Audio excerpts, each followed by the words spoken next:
So the people who go to Jamestown are different than the people who went to Roanoke and Carolina. One thing, it's just men to Jamestown. But it's a special type of man.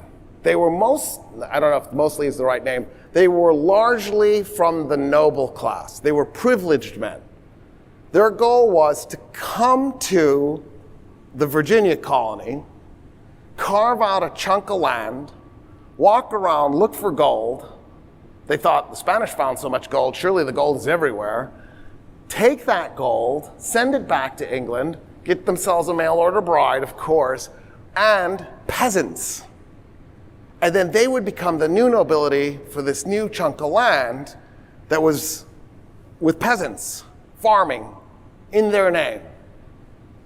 And then they would send their goods back to Europe for trade purposes.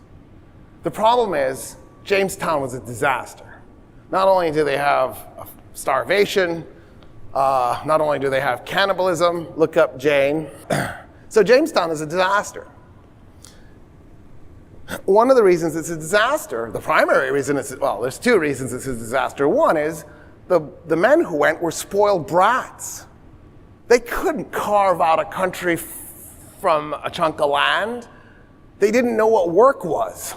They were too privileged. They're walking around with their blunderbuss, shooting Bambi and Thumper, eating nuts and berries, trying to find gold so that they could bring people over to do their work for them. That's not how you do this. And so at the end of the day, the population of people who went to Jamestown set it up for the disaster. The other problem was there's no gold. They're on the wrong side of the continent. They needed to be in California or Nevada or Colorado, but not Virginia. Oops, missed. Landed in the wrong place. Anyway, John Rolfe, he was the guy who had Pocahontas. Not Smith, it was Rolfe. John Rolfe buys Pocahontas from a group of guys who were just raping her repeatedly because he wanted his own kitten to rape. And so she was a teenager, she was a girl, she wasn't a woman, right?